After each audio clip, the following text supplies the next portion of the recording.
కేటీఆర్ ఇదేనా మీ సంస్కారం? ఆడవాళ్ళంటే మీకు గౌరవం లేదు. మహిళా లోకానికి క్షమాపణ చెప్పాలి మంత్రి సీతక్క డిమాండ్. ముగ్గురు దుర్మరణం, 6గురికి గాయాలు. శంషాబాద్లో ఓఆర్ఆర్ వద్ద ఘోర రోడ్డు ప్రమాదం, 3 కార్లు ఢీ. ఉచిత పథకాలను నిలిపివేస్తాం, వాటి పేరుతో ప్రజాధనం వృధా. ఫ్రీ స్కీమ్ కోసం వేల కోట్లు ఖర్చు చేస్తారు. భూ బాధితులకు పరిహారం చెల్లించేందుకు మాత్రం డబ్బులు ఉండవా? మహారాష్ట్ర ప్రభుత్వంపై సుప్రీంకోర్టు సీరియస్.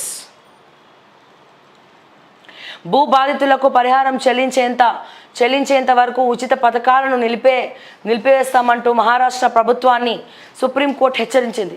ఫ్రీ స్కీమ్స్ కోసం వేల కోట్లు ఖర్చు చేస్తారని, కానీ పరిహారం చెల్లించేందుకు డబ్బులు ఉండవా అంటూ ఆగ్రహం వ్యక్తం చేసింది. ఫస్ట్ ఈ పని చేసి పుణ్యం కట్టుకోండి. ఈ ఉచిత పథకాలు ఏవైతే ఉన్నాయో దాన్ని సుప్రీంకోర్టు ఏ ప్రభుత్వాన్ని కూడా ఉచిత పథకాలు ఇవ్వడానికి పర్మిషన్ ఇవ్వకండి దయచేసి అని చెప్పి నేను రిక్వెస్ట్ చేస్తున్నా. ఎప్పుడైతే ఉచిత పథకాలు ఆపేస్తామో ఈ సగం దరిద్రం తగ్గిపోతుంది దేశంలో, దేశం మొత్తంలో నేను చెప్పేది.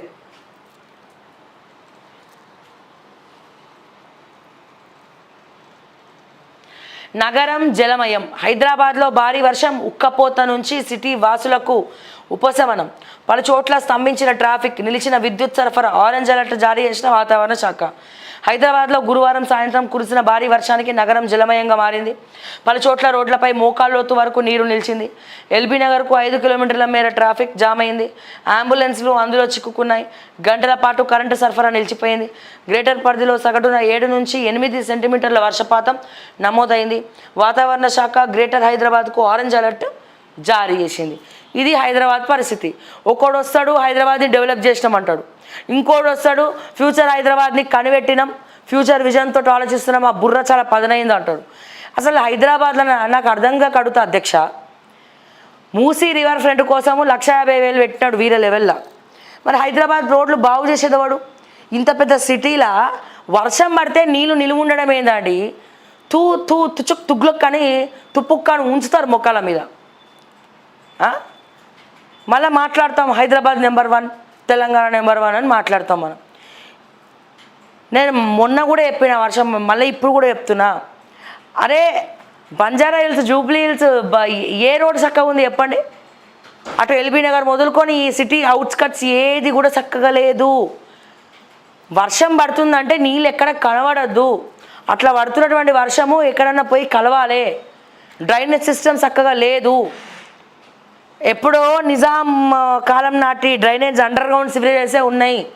ఈ వర్షం పడిన నీళ్ళు ఎక్కడ పోయి చేరాలి? దాని ప్లేస్లోకి పోయి అది చేరామంటే ఊరు మొత్తం, సిటీలు మొత్తం కబ్జాలు చేసి పాడైనరు. చెరువులన్నీ కబ్జా పెట్టేసారు, ఇష్టానుసారం కబ్జా పెట్టేసారు. మరి చెరువుల ప్లేస్లో ఇల్లు ఉంటే నీళ్ళు మునుగవా? అరే రోడ్లు మొత్తం జలమయం అండి. రోడ్లు ఎక్కడ ఏ రోడ్డు చక్కలేదు చెప్పండి? చక్కగా ఉంది చెప్పండి? ఒక్క రోడ్ చూపియండి, ఒక్క రోడ్ అంటే ఒక్క రోడ్ చూపియండి. మొత్తం నీళ్ళు ఇక్కడ వరకు నీళ్ళు మన సిటీలో రోడ్డు మీద. మన అందులో డ్రైనేజ్ కంపు కూడా మిక్స్ అయి ఉంటుంది. పోనీ ఇక్కడ వరకు నీళ్ళు వచ్చినాయి. కొన్ని రోజులు పోతే హైదరాబాద్లో వర్షాకాలంలో బోట్లు కూడా పెట్టేసి బోట్లలో ఇట్లా వెళ్ళుకుంటూ వెళ్ళిపోవచ్చు అని చెప్పి అనుకుందామన్నా, ఆ డ్రైనేజ్ కంపులో బోట్లు ఏం పెట్టి పాడవుతాం? సో ఎంత భయంకరం అంటే, ఇక పోతే మన ట్రాఫిక్ పోలీసులు ఆఖరికి ఎట్లయిపోయింది తెలుసా? ఈ గవర్నమెంట్ పోయినప్పటి నుంచి ట్రాఫిక్ కష్టాలు పెరిగినాయి అనిపిస్తుంది. గత ప్రభుత్వము పబ్లిక్ టాక్, సిగ్నల్ దగ్గర ట్రాఫిక్ పోలీసులు కనబడతలేరు, కనుమరుగైనరు. అడ్డదిడ్డంగా వెహికల్స్ వస్తూ ఉంటే సవరించేందుకు ఒక పోలీసు ఉండడు మెయిన్ సిగ్నల్స్ దగ్గర కూడా కొంతమంది. మరి ఏం చేస్తున్నారు? ఎందుకు వ్యవస్థను గాలికి వదిలేస్తున్నారు అర్థం కానటువంటి పరిస్థితి. ఆ యూసఫ్ గూడ దగ్గర అంతే, ఈ శ్రీనగర్ కాలనీలో అంతే, అమీర్పేట్ సిగ్నల్ కాడ అంతే. అంటే ఇంత ట్రాఫిక్స్ మీరు క్లియర్ చేయలేకపోతున్నారు. ఎందుకు ఇంత దుస్థితి వచ్చింది? లేకపోతే అలిగిపోయి ఇంట్లో కూర్చుంటారా ట్రాఫిక్ పోలీసులు? ట్రాఫిక్, కరెంటు కష్టాలు, ఇక్కట్లు. అరే మాట్లాడితే కరెంటు పోతుంది పొద్దునే. ఎందుకు ఇటువంటి పరిస్థితులు అన్నీ కావాలని చేస్తున్నారా? లేకపోతే మీకే ఇష్టం లేదా అడ్మినిస్ట్రేషన్ చక్కగా చేసుడు? లేదా మీరే ఎవరికో గవర్నమెంట్ తీసుకెళ్ళి అప్పచెప్పే పనిలో ఉన్నారా? ఏం చేస్తున్నారో అర్థం కావట్లే. విపరీతం, గతంలో ఎన్నడూ లేనటువంటి ట్రాఫిక్, విపరీతమైనటువంటి ట్రాఫిక్, వెహికల్స్ గంటల పాటు నిలిచిపోయినాయి. మరి ట్రాఫిక్ పోలీసులు ఏం చేస్తున్నారు అని అడుగుతున్నా నేను. ఎందుకు కనబడతలేరని అడుగుతున్నా నేను. ట్రాఫిక్ పోలీసులు ఎందుకు ట్రాఫిక్ని క్లియర్ చేయలేకపోతున్నారు? ఇది మీకు మీరు వేసుకోవాల్సినటువంటి ప్రశ్న. అడ్మినిస్ట్రేషన్ టోటల్ కొలాప్స్ అయ్యింది అనడానికి ఇది ఒక నిదర్శనం. మూసీకట 150,000 పెడతారట. ఫస్ట్ రోడ్డు మీద నడవడానికి దిక్కు లేదు, వర్షం పడితే ఆ రోడ్లు కొట్టుకపోయి మొత్తం డ్రైనేజు అంతరించిపోయి ఇష్టానుసారము నీళ్ళు ఎక్కడ పోవు, రోడ్డు మీద అట్లనే ఉంటాయి నీళ్ళు పోవడానికి ఏర్పాటు చేయండి. రూట్ ఏదన్నా అండర్ గ్రౌండ్ సివరేజెస్ మార్చండి, కొత్త పైప్ లైన్స్ తీసుకురండి. టెక్నాలజీ పెరిగింది, టెక్నాలజీ వాడండి. సో నీళ్ళు నిలువ ఉండకుండా ఉండాలంటే ఏం చేయాలి? హైదరాబాద్లో ఇక్కడ వరకు నీళ్ళు రావద్దంటే ఏం చేయాలా? బండ్లు మునిగిపోయి చాలామంది బండ్లు డ్యామేజ్ అవుతున్నాయంటే, కార్లు డ్యామేజ్ అవుతున్నాయంటే ఎవరిస్తారు పైసలు? ముఖ్యమంత్రి ఆస్తులకి వెళ్ళి రాసిస్తాడా? రాడు కదా. సో మళ్ళీ మాట్లాడతాం మనం డల్లాస్ కల్లాస్ అనుకుంటా.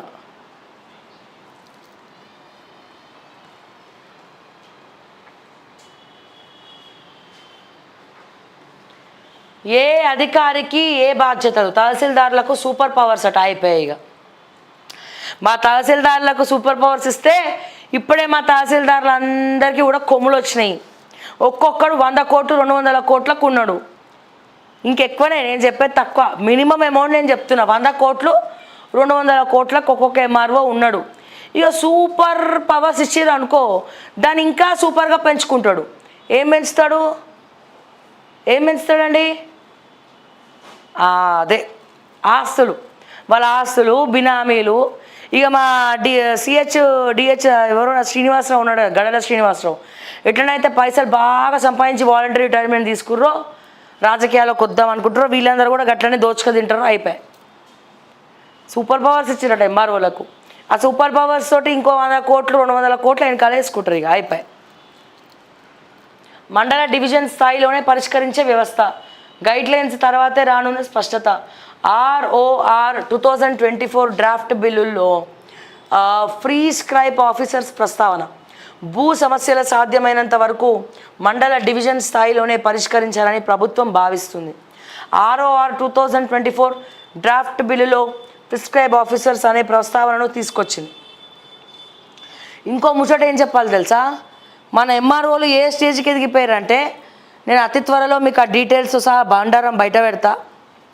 ఒక ఎంఆర్ఓ ఆఫీస్లో పనిచేసే వ్యవస్థ మొత్తం ఎంఆర్ఓతో సహా డ్రగ్స్ అమ్ముతున్నారు, డ్రగ్స్ సరఫరా చేస్తున్నారు. మొత్తం అక్కడ ఉన్నటువంటి లోకల్ పోలీసులు కూడా దాంతో కుమ్మక్కయ్యి చూసి చూడనట్టు వదిలేస్తున్నారు. ఆ ఎంఆర్ఓ ఆఫీస్ ఎక్కడ? ఆ ఎంఆర్ఓ ఎవరు? ఆ ఎంఆర్ఓ ఆఫీస్ ఎక్కడ? ఆ ఎంఆర్ఓ ఎవరు? ఆ దందాలు చేసేది ఎక్కడ? ఇవన్నీ కూడా ఎక్స్క్లూజివ్గా ఓకే టీవీలో కథనాలుగా రాబోతున్నాయి.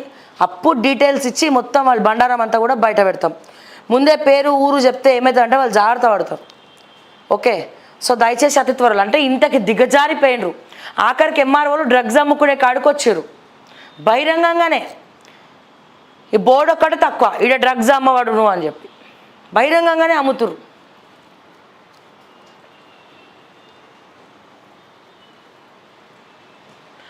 కేసీఆర్ ఎందుకు ఇలా? ప్రతిపక్ష నేతగా ఉండి ప్రతి కార్యక్రమానికి గైర్హాజరు. బడ్జెట్ సెషన్లో నో పార్టిసిపేషన్. 15 ఆగస్టు వేడుకలకు గైర్హాజరు. ఎమ్మెల్యే క్యాంప్ ఆఫీస్లోనూ కూడా జెండా ఎగరేయలేదు. రాజ్భవన్లో టీ విందుకు యాబ్సెంట్. LOP పోస్ట్ కేవలం ప్రోటోకాల్ కోసమేనా? బీఆర్ఎస్ అధినేత వ్యవహారంపై సర్వత్రా విమర్శలు. ప్రతిపక్ష నేతగా ఉండి ప్రభుత్వ కార్యక్రమాలకు హాజరు కాకుండా కేసీఆర్ దాగుడు మూతలు ఆడుతున్నారా? ప్రతిపక్ష బాధ్యతను సమర్థవంతంగా నిర్వహిస్తామని చెప్పి ఇప్పుడు ఎందుకు సైలెంట్ అయ్యారు? ప్రస్తుత రాజకీయ వర్గాల్లో చర్చ నడుస్తుంది. అసెంబ్లీ ఎన్నికల్లో బీఆర్ఎస్ పార్టీ ఓడిపోవడంతో లీడర్ ఆఫ్ అపోజిషన్ పదవిని కేసీఆర్ చేపట్టారు. ప్రతిపక్షం అంటే ఎలా ఉండాలో తను చూపెడతానని రిజల్ట్ వచ్చిన తర్వాత జరిగిన పార్టీ ఎమ్మెల్యేల సమావేశాల్లో ఆయన ప్రకటించారు. కానీ అప్పటి నుంచి ఇంతవరకు కేసీఆర్ ఎక్కడా కనిపించని దాఖలు లేవు. ఇంతవరకు అసెంబ్లీలో జరిగిన ఏ చర్చలోనూ కూడా పాల్గొనలేదు. సభకు వచ్చి చర్చలో పాల్గొని సూచనలు ఇవ్వాలని స్వయంగా సభానాయకుడి హోదాలో సీఎం రేవంత్ రెడ్డి పలుసార్లు కోరినా సరే అసెంబ్లీకి వచ్చాడా లేదా అనేది పక్కన పెడితే కేసీఆర్ సార్ మీ మీద తెలంగాణ ప్రజలు చాలా హోప్స్ పెట్టుకున్నారండి. మామూలు హోప్స్ కాదు, చాలా హోప్స్ పెట్టుకున్నారు.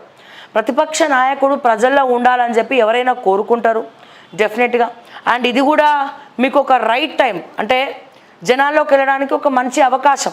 దీన్ని మీరు సద్వినియోగపరచుకోవాలి, జనాల్లోకి వెళ్ళాలి అని చెప్పి మాతో సహా, ఆఖరికి మాతో సహా మేము అందరం కూడా కోరుకుంటున్నాం ప్రజలతో కలిపి.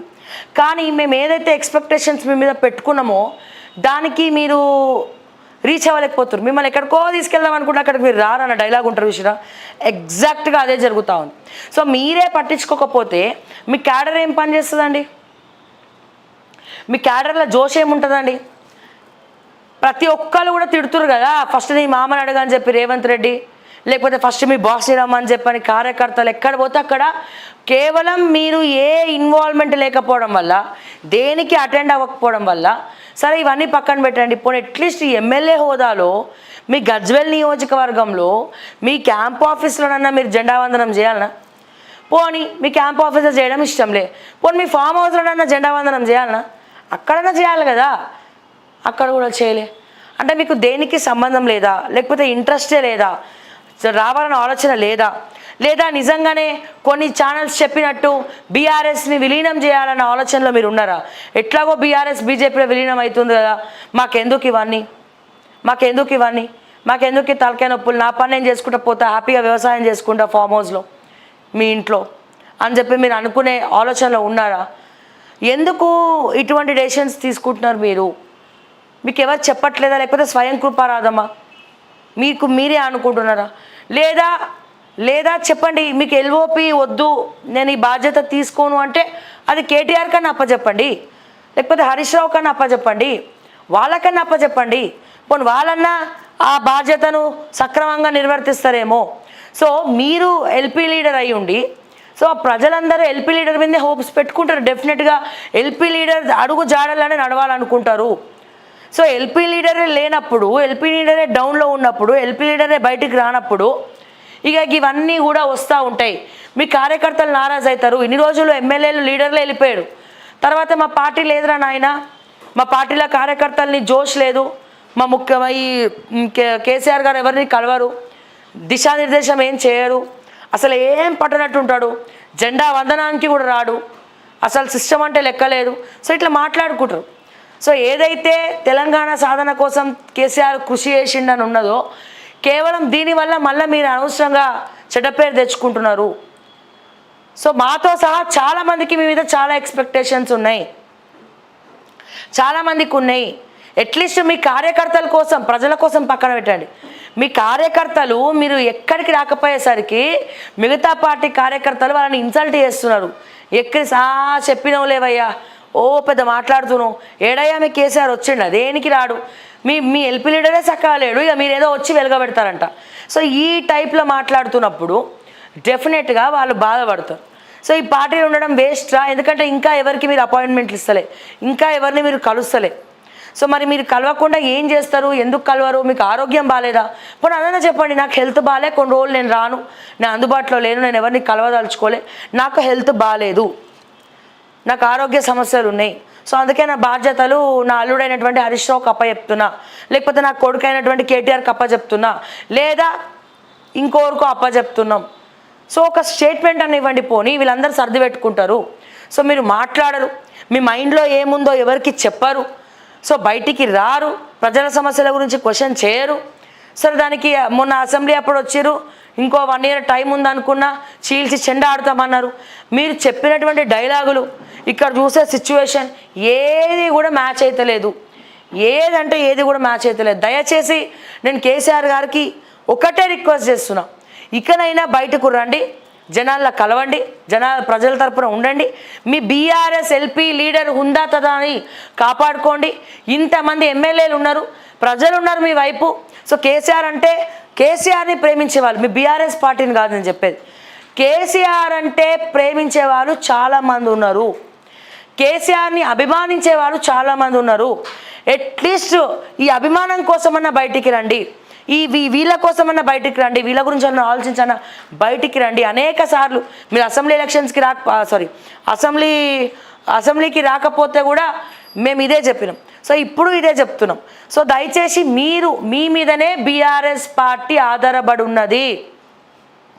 మీరు లేని బీఆర్ఎస్ పార్టీ ఎవరు కూడా ఊహించలేరు.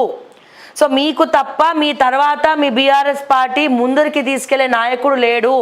కేటీఆర్ చూస్తే ఇగో ఇటువంటి వ్యాఖ్యలు చేస్తున్నాడు. ఏం వ్యాఖ్యలు? అదే డిస్కో డ్యాన్సులు, బ్రేక్ డ్యాన్సులు అని ఇటువంటి ఆవేశంగా మాట్లాడితే హుందాతనం ఉంటుందా? సో మీరు మాట్లాడినా ఆలోచించి మాట్లాడతారు, మీరు మాట్లాడినా జర ఆలోచించి మాట్లాడతారు, మంచిగా మాట్లాడతారు. సో మరి హరీష్ రావు ఇక వీళ్ళు బస్ స్టాండ్లో తిట్టుకోనికే సరిపోతుంది. సో మీ తర్వాత మీ బీఆర్ఎస్ పార్టీని ముందరికి నడిపించేది ఎవరు? ఎప్పుడైనా మీరు క్వశ్చన్ వేసుకున్నారా? ఎంత ఎదిగినా ఒదిగి ఉండగలము, ఎన్ని డబ్బులు ఉన్నా నా మాట తూలదు అనుకునే వాళ్ళు, అందరినీ కలుపుకపోయేవాళ్ళు, అందరినీ దగ్గర తీసుకున్న వాళ్ళే అసలైన లీడర్. మరి కేటీఆర్లాగా కనపడుతున్నాయా? ప్రతిసారి మేము చెప్తున్నాం. ఇప్పుడు మీ బీఆర్ఎస్ వాళ్ళు మమ్మల్ని శత్రువులాగా చూస్తారు, చాలామంది మాట్లాడుతూ ఉన్నారు.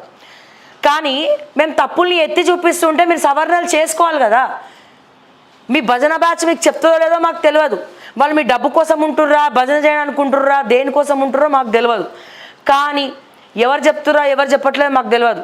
కానీ సవరణలు చేసుకుంటారన్న సదుద్దేశంతో మేము చెప్తే దాన్ని మీరు తప్పుగా అర్థం చేసుకొని ఇంకా ఉల్టా మాపైనే కేసులు పెట్టి ఇవన్నీ చేస్తూ ఉన్నారు.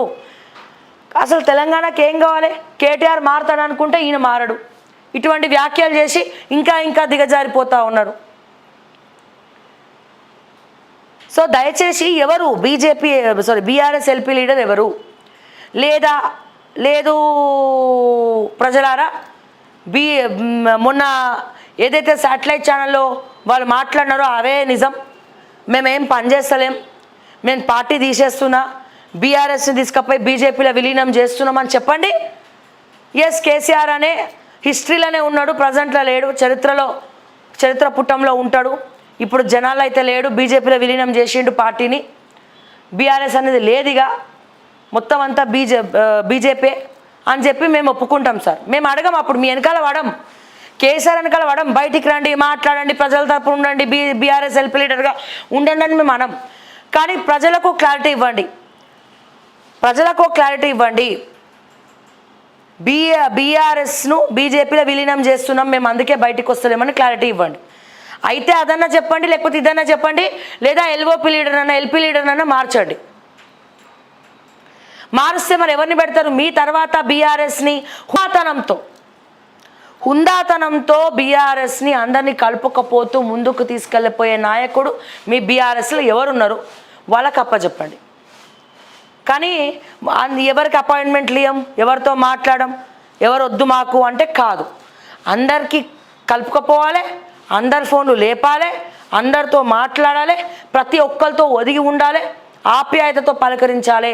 అటువంటి నాయకుడు మీ బీఆర్ఎస్లో ఉంటేనే పార్టీ ముందరికి వెళ్తుందని మరొక్కసారి చెప్తా ఉన్నా. సో దయచేసి ఇకనైనా మారతారేమో అనుకుంటున్నాం. లేదు మేము మారం, మేము ప్రతిపక్ష పాత్ర మాకు వద్దు, మేము ఇట్లనే ఉంటాం అంటే చెప్పేసేయండి, అనౌన్స్ చేసేసేయండి. లేదు మేము తెలంగాణ కోసం ఫైట్ చేయం, ఇంకా వీఆర్ డన్, మేము చేసినాం చాలు, మేము పార్టీని విలీనం చేసేస్తున్నామని చెప్పేసేయండి. వాళ్ళు మాట్లాడింది, ఆ శాటిలైట్ వాళ్ళు మాట్లాడిందే కరెక్టు.